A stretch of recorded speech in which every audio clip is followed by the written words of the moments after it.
নমস্কার, আমি সায়ন্তন আর in love with সয়েলে আপনাদের সবাইকে স্বাগত।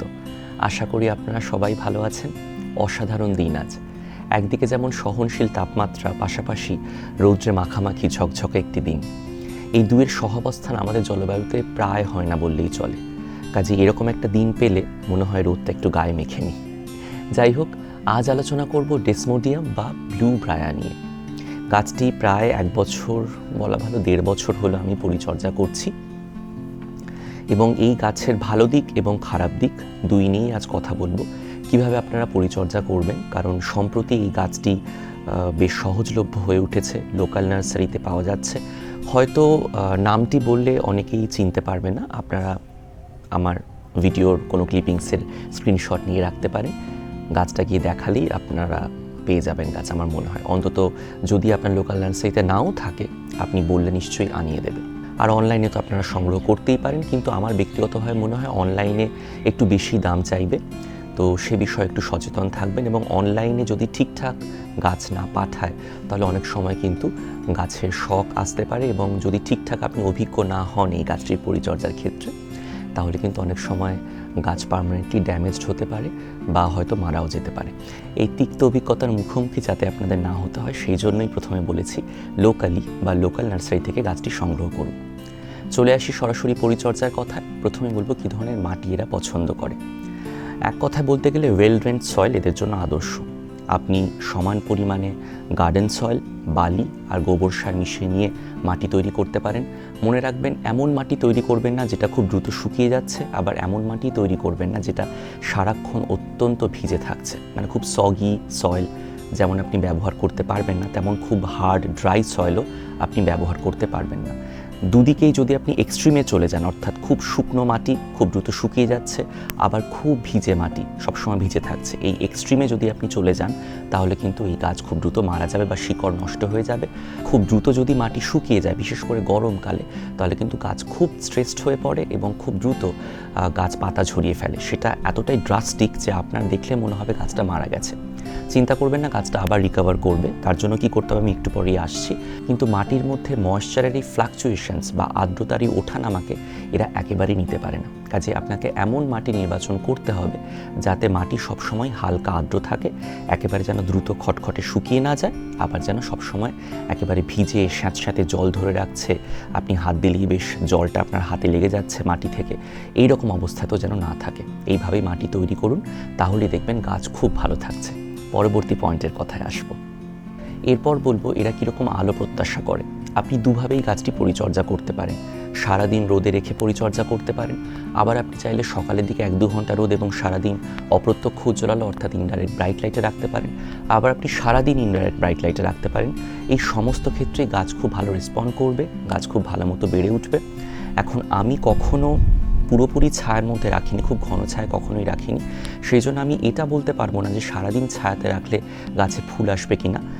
অবশ্যই আসবে, তবে যে পরিমাণে ফুল আপনি মোটামুটি 3 থেকে 4 ঘন্টা রোদ দিলে পাবেন, আপনি যদি সারাদিন ছায়া রেখে দেন, তাহলে সেই পরিমাণ ফুল আপনি অনেক সময় নাও পেতে পারেন।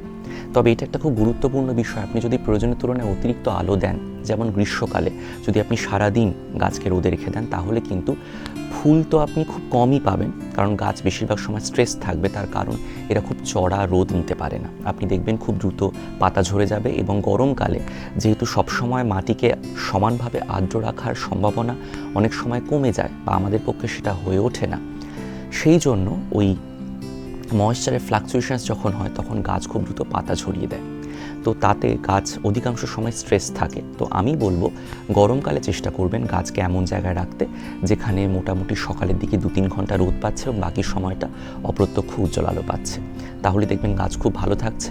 মোটামুটি শীতকাল বাদে সারা বছরই টুকটাক ফুল হয়। মেইন ফ্লাওয়ারিং টাইম যেটা আমি দেখেছি সেটা হচ্ছে একদম বর্ষা থেকে শুরু করে একেবারে ধরুন শীতের আগে পর্যন্ত, অর্থাৎ হেমন্তকাল বা হেমন্তকাল একটু আগে।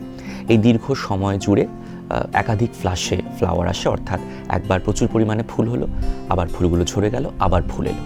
মানে সারা বর্ষা থেকে শরৎ পর্যন্ত টানা ফুল দিয়ে যাবে এটা এক্সপেক্ট করবেন না।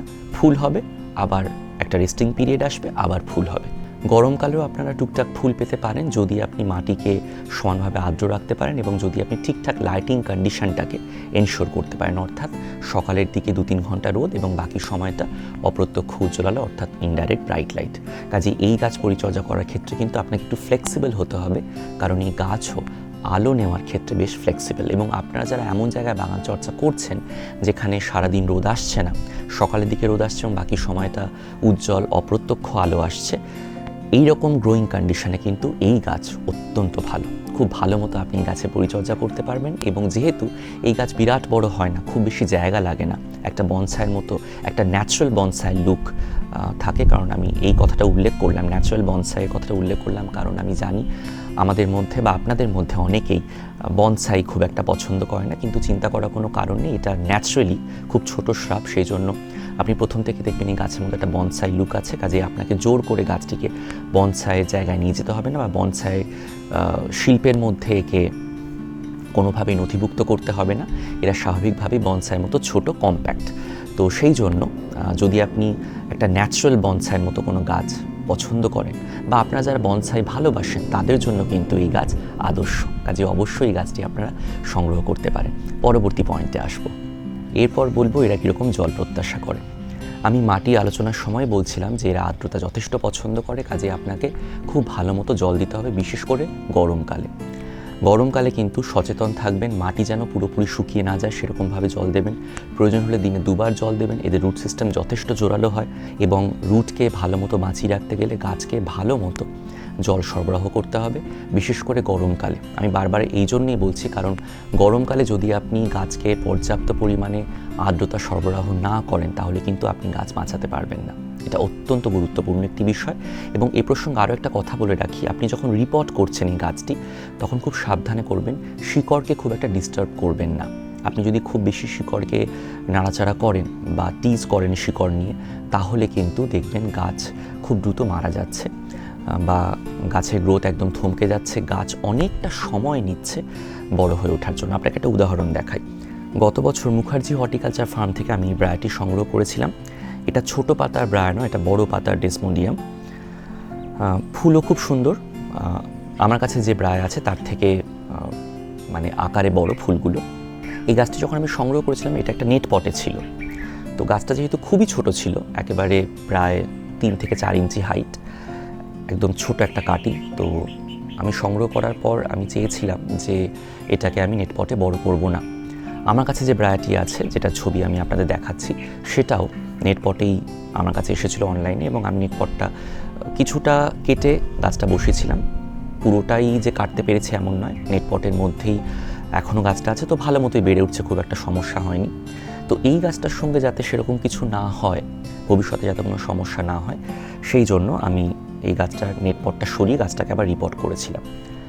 প্রায় 1 বছর হয়ে গেল, গাছটার প্রায় কোনো গ্রোথ নেই বললেই চলে। আপনি দেখুন এই গাছটা খুব কম বেড়েছে এবং বিভিন্ন সমস্যার সম্মুখীন গাছটা হয়। মাঝে মাঝে ক্লোরোসিস দেখা দেয়, মাঝে মাঝে সমস্ত পাতা ঝরে যায়, খুব কম ফুল আসে। বর্ষা এসে যাওয়ার পরও এখনও পর্যন্ত আমি একটাও ফুল আসতে দেখিনি। কাজেই বিভিন্ন সমস্যার সম্মুখীন গাছটা হচ্ছে এবং আমার মনে হয় এটা হয়েছে গাছটাকে তার ওই নেটপট থেকে সরানোর সময় রুট যে আঘাত পেয়েছিল, শিকড় যে আঘাত পেয়েছিল, সেই জন্য। এখন এটা হতে পারে হয়তো এটা খুব সেন্সিটিভ ভ্যারাইটি, আমি সে সম্পর্কে খুব একটা জানি না, কারণ আমি নেট ঘেটে যা দেখলাম তাতে ব্রায়া নিয়ে বা ডেসমোডিয়াম নিয়ে, বিশেষ করে এই শ্রাব জাতীয় ডেসমোডিয়াম নিয়ে খুব একটা কোনো তথ্য বা ইনফরমেশন নেই। তবে আমার দৃঢ় বিশ্বাস শিকড়ে আঘাত পাওয়ার পর গাছটি থমকে গেছে। কাজেই এই গাছে যখন রিপোর্টিং করছেন তখন শিকড় নিয়ে খুব একটা নাড়াচাড়া করবেন না। বর্ষাকালে যতদূর সম্ভব গাছকে বৃষ্টির মধ্যে রাখবেন, দেখবেন বৃষ্টির জল পেয়ে গাছ খুব ভালো মতো বেড়ে উঠছে এবং বর্ষা এলে, আর্দ্রতা বাড়লে, তাপমাত্রা সহনশীল হয়ে এলেই এই গাছে ফুল আসে। বর্ষাকালে টানা বেশ কয়েকদিন বৃষ্টি হওয়ার পর যখন রোদ ওঠে তখন অনেক সময় গাছের পাতা হলুদ হয়ে যেতে পারে। এটা একটা ন্যাচারাল প্রসেস বলে আমার মনে হয়, কারণ টানা বেশ কয়েকদিন ছায়া থাকার পর গাছ যখন হঠাৎ রোদ পাচ্ছে অনেকটা, তখন হয়তো গাছ ওই রোদটা নিতে পারে না, এই বিষয়টা অনেক গাছের ক্ষেত্রেই হয়, কিন্তু এই গাছের ক্ষেত্রে সেটা বিশেষভাবে লক্ষণীয়, তার কারণ ওই হঠাৎ পাওয়া রোদ গাছ খুব একটা অ্যাকসেপ্ট করতে পারে না এবং পাতাগুলো প্রায় অনেকটাই ছড়িয়ে দেয়। তো সে বিষয়ে চিন্তার কোনো কারণ নেই। গাছ হয়তো একটু স্ট্রেসড হয়ে যায়, এই সময় গাছকে অবশ্যই ভালো মতো জল সরবরাহ করবেন, তাহলে দেখবেন গাছে আবার নতুন পাতা তৈরি হয়ে যাচ্ছে। এরা যত দ্রুত পাতা ঝরিয়ে ফেলে তত দ্রুত পাতা তৈরিও করে নেয়। শুধু আপনাকে একটু সাহায্য করতে হবে, ভালো মতো গাছকে জল দিতে হবে। কাজে জল দেওয়াটা কিন্তু খুব গুরুত্বপূর্ণ একটা বিষয় এই গাছের পরিচর্যার ক্ষেত্রে। আপনারা অনেকেই জানলে খুশি হবেন, এই গাছটি খুব একটা সারের প্রত্যাশা রাখে না। কাজে আপনাকে একেবারেই সার নিয়ে ভাবতে হবে না। আমি বোধহয় বছরে 2-1বার স্লো রিলিজ ফার্টিলাইজার দিয়েছিলাম গত বছর। এবছর তো একবারও কোনো সার ব্যবহার করিনি। আপনি মাটিটা ভালো করে তৈরি করুন, ভালো করে গোবর সার, বালি এবং ভালো মানের মাটি ব্যবহার করে গাছটি পরিচর্যা করুন। আমার মনে হয় আপনাকে খুব একটা সার নিয়ে ভাবতে হবে না। জলটা ভালো ব্যবহার করুন, চেষ্টা করুন কর্পোরেশনের জল ব্যবহার করতে, অর্থাৎ আমি এইটা বলতে চাইছি যে গ্রাউন্ড ওয়াটার ব্যবহার না করাই ভালো। একেবারেই যদি কোনো গত্যন্তর না থাকে তাহলে অবশ্যই আপনারা আন্ডারগ্রাউন্ড ওয়াটার ব্যবহার করতে পারেন, কিন্তু চেষ্টা করুন বৃষ্টির জল ব্যবহার করতে, একটু পরিশোধিত জল ব্যবহার করতে। আপনার এরিয়াতে যদি হার্ড ওয়াটার পাওয়া যায় তাহলে সেই জল ব্যবহার করা থেকে বিরত থাকুন। চেষ্টা করুন একটু সফট ওয়াটার ব্যবহার করতে, এবং যদি আপনি পরিশোধিত জল ব্যবহার করতে পারেন তাহলে খুব ভালো হয়। কাজে এইটা কিন্তু অবশ্যই আপনাকে মাথায় রাখতে হবে। এবং সারের বিষয়টা আমি যেটা বলছিলাম, সার নিয়ে আপনাকে খুব একটা ভাবতে হবে না। যদি আপনি চান তাহলে 2 মাসে একবার ভালো মানের গোবর সার আপনি মাটির ওপরে মালচ করে দিতে পারেন, এবং মাসে একবার আপনি চাইলে খোল ভেজানো জল ব্যবহার করতে পারেন বা সিউইড ফার্টিলাইজার ব্যবহার করতে পারেন। খোল ভেজানো জলটা আমি ব্যবহার করতে বারণই করব, সিউইড ফার্টিলাইজার ব্যবহার করুন, তাতেই কাজ হয়ে যাবে। পরবর্তী পয়েন্টের কথায় আসি। এখানে আমি 2টো বিষয় নিয়ে আলোচনা করব, কীটনাশকের ব্যবহার আর ছত্রাকনাশকের ব্যবহার। ভেষজ কীটনাশক ব্যবহার করুন, খুব একটা রাসায়নিক কীটনাশক ব্যবহার করতে যাবেন না, তাতে গাছ অনেক সময় স্ট্রেসড হয়ে যায়, পাতা এক নাগাড়ে অনেকটা ঝরিয়ে ফেলবে গাছ। কাজে সে বিষয়ে সচেতন থাকবেন। আর আপনারা লক্ষ্য করবেন এই গাছ যখনই স্ট্রেসড হয়ে যাবে তখনই একসঙ্গে প্রায় সমস্ত পাতা ঝরিয়ে দেবে। ভয় পাবেন না, গাছ আবার ফিরে আসবে এবং নতুন পাতা তৈরি করবে, কিন্তু চেষ্টা করবেন যাতে গাছ এই হঠাৎ শক না পায়। সেই জন্য খুব একটা কেমিক্যাল বেসড কোনো পেস্টিসাইড ব্যবহার না করতে। পাতায় কোনো সার ব্যবহার করবেন না, এই পয়েন্ট আমার আগে বলা উচিত ছিল। পাতায় যদি কোনো সার ব্যবহার করেন, বিশেষ করে যদি কোনো রাসায়নিক সার ব্যবহার করেন, তাহলে কিন্তু অনেক সময় গাছ পাতা ঝরিয়ে ফেলতে পারে। কাজে খুব সাবধান, পাতায় কোনো সার ব্যবহার করতে যাবেন না। আর কীটনাশক ব্যবহার করার ক্ষেত্রে ফিরে আসি, চেষ্টা করবেন ভেষজ কীটনাশক ব্যবহার করতে। আর ছত্রাকের আক্রমণ এই গাছে খুব একটা হয় না, আমি অ্যাটলিস্ট কখনো হতে দেখিনি। যদি কখনো হতে দেখেন তাহলে ছত্রাকনাশক অবশ্যই ব্যবহার করতে পারেন। আমিস্টার টপ খুবই ভালো, ব্যবহার করতে পারেন। সেক্ষেত্রে আমি বলবো ফাঙ্গিসাইড ব্যবহার করার পর গাছকে ছায়ায় রেখে দেবেন 1-2 দিন, তারপর আবার গাছকে রোদে রাখবেন, দেখবেন তাহলে ওই ছত্রাকনাশক ব্যবহার করার পর গাছ যে শকটা পায় সেই শকটা গাছ খুব একটা পাবে না। এবং ছত্রাকনাশক ব্যবহার করার পরের দিন গাছকে ভালো মতো স্নান করিয়ে দেবেন, তাহলে অতিরিক্ত ছত্রাকনাশক পাতা থেকে ধুয়ে বেরিয়ে যাবে এবং গাছের খুব একটা সমস্যা হবে না।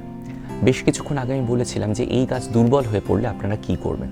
আপনি যখনই দেখবেন গাছ স্ট্রেসড হয়ে পড়ছে বা একসঙ্গে অনেকটা পাতা ঝরিয়ে ফেলছে, তখনই গাছকে চড়া রোদ থেকে ছায়া নিয়ে আসুন। যদি বর্ষাকালে এটা দেখেন তাহলে চেষ্টা করবেন বৃষ্টির জল যতদূর সম্ভব দিতে, দেখবেন গাছ আবার ভালো মতো ফিরে আসছে নিজের জায়গায়।